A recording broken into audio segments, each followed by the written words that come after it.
FI cleaning. FI cleaning tayo mga idol. FI cleaning.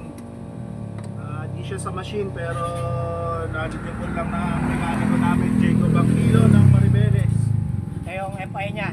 Ito yung cleaner. Tapos patakbuhin natin yan dito. Yung cleaner, papatakbo yung scanner niya. Ito yung FI. Yan na.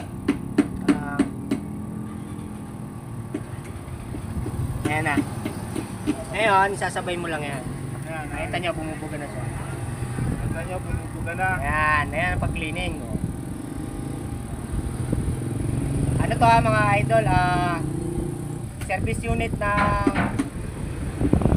CICO namin. Ayan, ayan, cleaning tayo. Gamit yung diagnostic tools natin. Ayan, cleaning tayo. Kapag yung buga niya ay naging buo na, yung wala nang tumatalsik-talsik sa gilid, pwede na yan.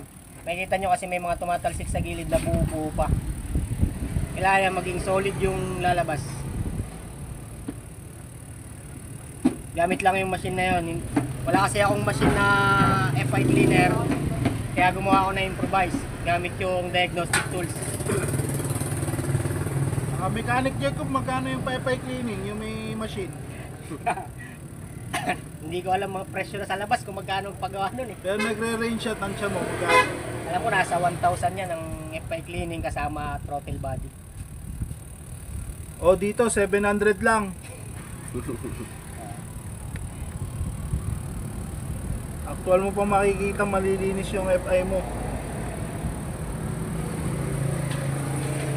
Dapat diretso na yung buga niyan pag ano, pag buo na.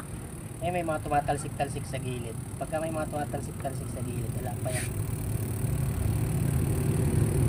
Matagal din pala ano. Tagal din yan. Nakita nyo naman.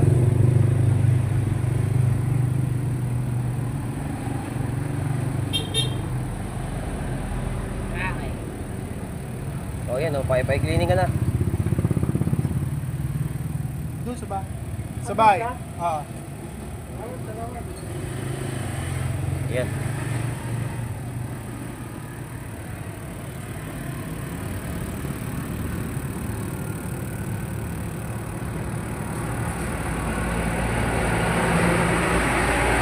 Kaya pagka ganyan buo na, oh, nakikita nyo, hindi na siya nagpuputol-putol.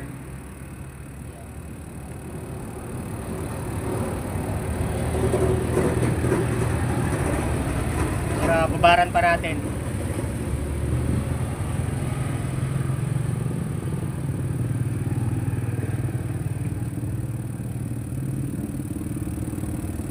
Ito naman po yung nagpapalinis. Ano naman po masasabi nyo?